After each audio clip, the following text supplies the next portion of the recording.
The wind rolled across the open plains like a restless spirit, carrying with it the scent of dust, wild sage, and a storm that had yet to break. The cowboy stood with his boots planted firm in the dirt, outside the weather-beaten saloon, his hat tilted low against the fading sunlight, shadows cutting sharp lines across his jaw. He was a man who had seen too many trails, too many sunsets, and carried more silence in him than words.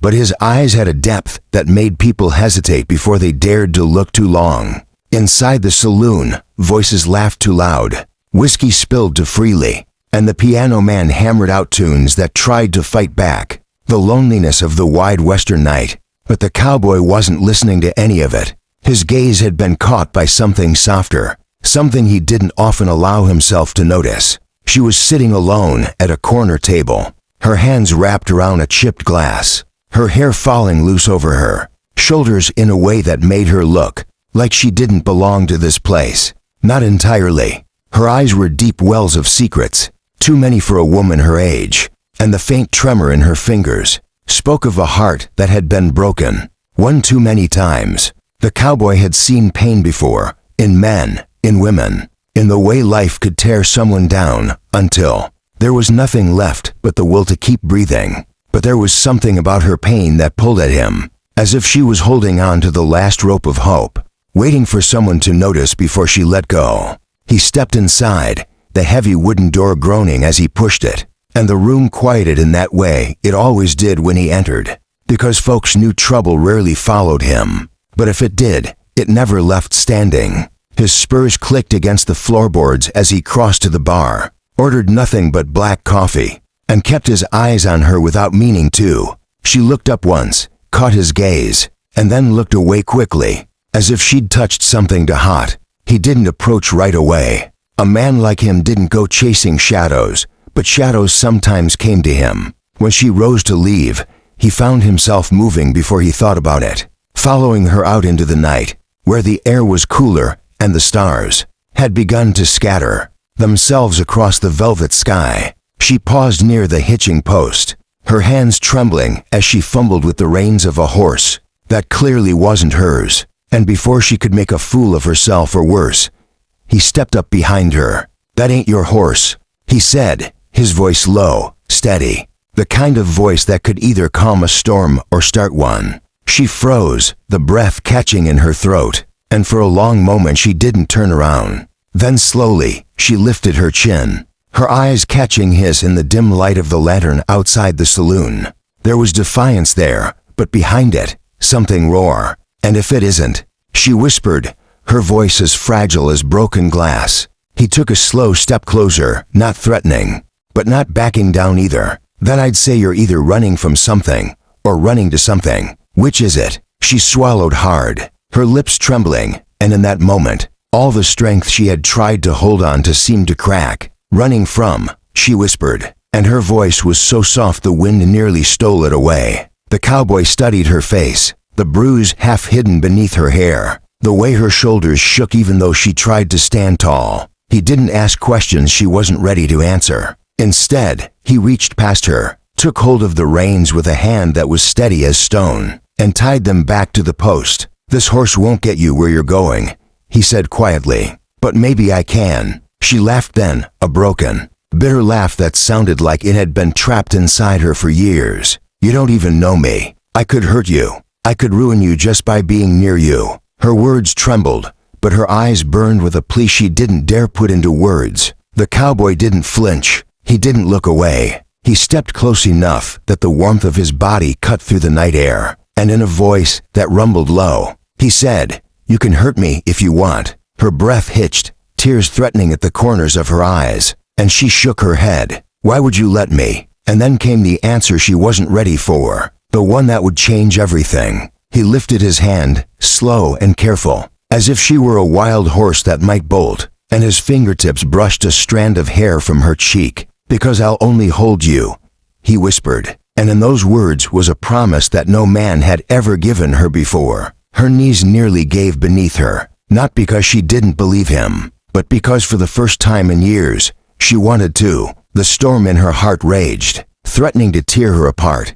but his presence was like a steadying hand, like the earth beneath her boots, grounding her when she was certain she'd been lost to the wind. She let herself look at him then, really look, and saw more than just a rugged cowboy hardened by dust and miles. She saw a man who carried his own scars, his own battles, but chose to stand anyway, unbroken. That night became the beginning of something neither of them had expected. He didn't take her inside, didn't push her to explain, didn't demand anything more than the silence they shared under the wide sky. Instead, he offered her the back of his horse, his coat draped across her shoulders, and the safety of his company. As he led her away from the place she had been so desperate to escape, they rode in silence, the rhythm of the horse's hooves beating steady against the earth, a sound that slowly eased the frantic pounding of her heart. The land stretched endless around them, the moon casting silver across the rolling hills, and though she didn't know where he was taking her,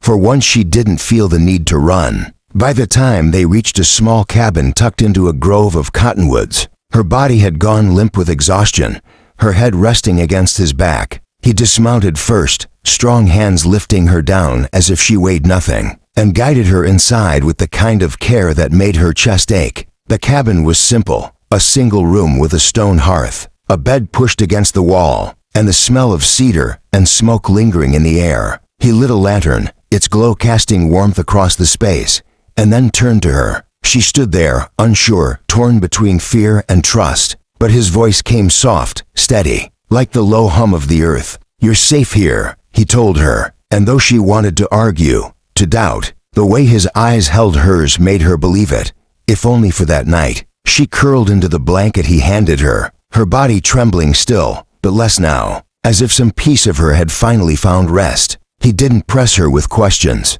didn't even sit too close, just took a chair by the fire and kept watch, his silhouette outlined in the golden light. As the flames flickered and the night deepened, she found herself whispering words she hadn't meant to speak. "No one's ever held me without wanting something back." The cowboy turned his head slowly, his hat shadowing his eyes, and for a long time he said nothing. Then, in a voice steady as the ground beneath them, he answered, "Then it's about time someone did." The tears came before she could stop them, hot and relentless, soaking into the blanket as she turned her face away, ashamed of her weakness. But he didn't move, didn't make her feel small for breaking. He just stayed there, a quiet presence, a steady guardian against the darkness that had chased her for too long. Somewhere between the tears and the firelight, exhaustion pulled her into sleep, but her last thought before drifting under was that maybe, just maybe, she had found the one person in this world who meant what he said.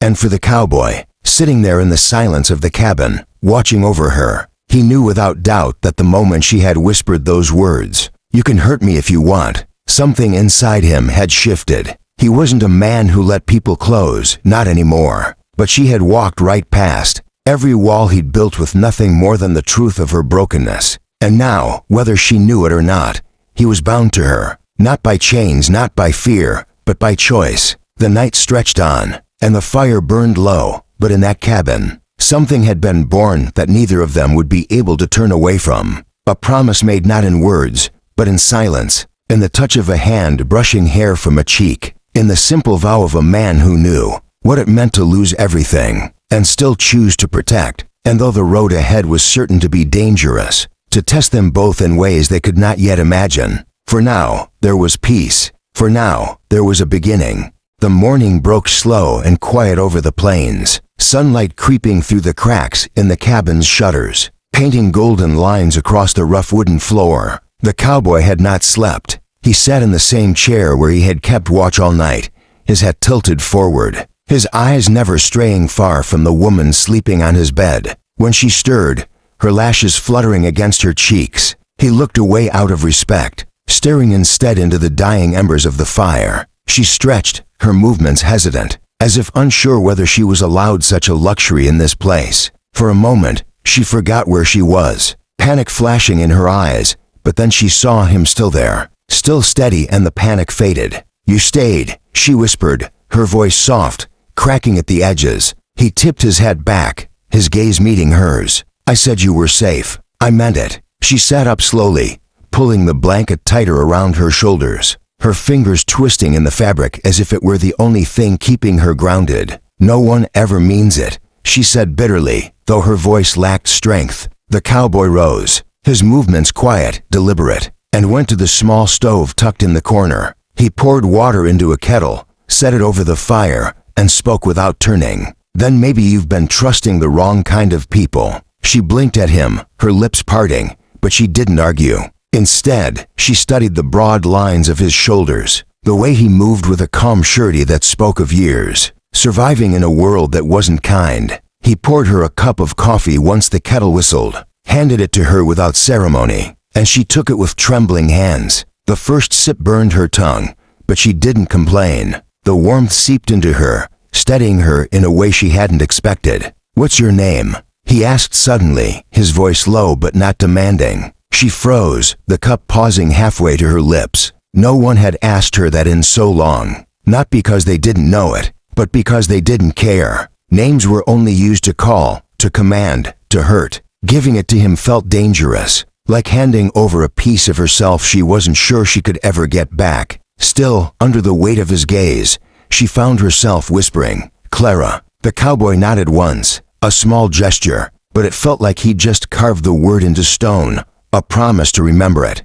"Clara," he repeated softly, and she shivered at the way it sounded on his tongue. She studied him then, curiosity pushing past fear. "And you, what should I call you?" He hesitated, and for a moment she thought he wouldn't answer. Then he said, "James." The name hung between them, simple, strong, unadorned. She liked the way it sounded, grounding. Real, James, Clara, to people who should have remained strangers. Yet fate had drawn together like magnets in the dark. The days that followed blurred into a strange rhythm. James worked around the cabin, chopping wood, tending the small garden, mending the fence that had been knocked down by the last storm. Clara stayed close, still skittish, still uncertain. But each day she found herself breathing easier. She swept the cabin, cooked simple meals with what little they had. And though she fumbled often, James never criticized. He only offered quiet suggestions, his patience endless, his presence steady. At night,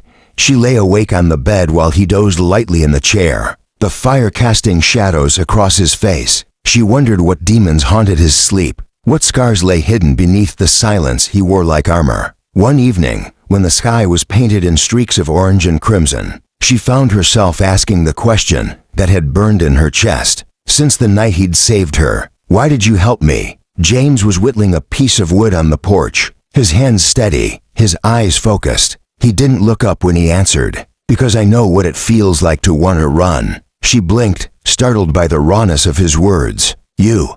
He nodded slowly, his gaze lifting to the horizon. "I lost someone once, someone who believed I could be more than just a man with a gun and a trail of dust behind him. I couldn't save her." His voice grew rough at the edges, the knife in his hand pausing. "But maybe I can save someone else." Clara's chest tightened, her throat thick with unspoken emotions. She wanted to ask about the woman, about the pain in his eyes, but she didn't. Instead, she whispered, "And you think I can be saved?" He finally looked at her then, his gaze steady, unflinching. "I think you already are. You just don't see it yet." His words sank into her like sunlight after a long winter, warming places she thought had died. That night, when the wind howled outside and the cabin creaked under the weight of the storm, Clara whispered across the silence, "You can hurt me if you want." The words trembled out of her, the same words she'd spoken the night they met. But this time they weren't a warning. They were an offering,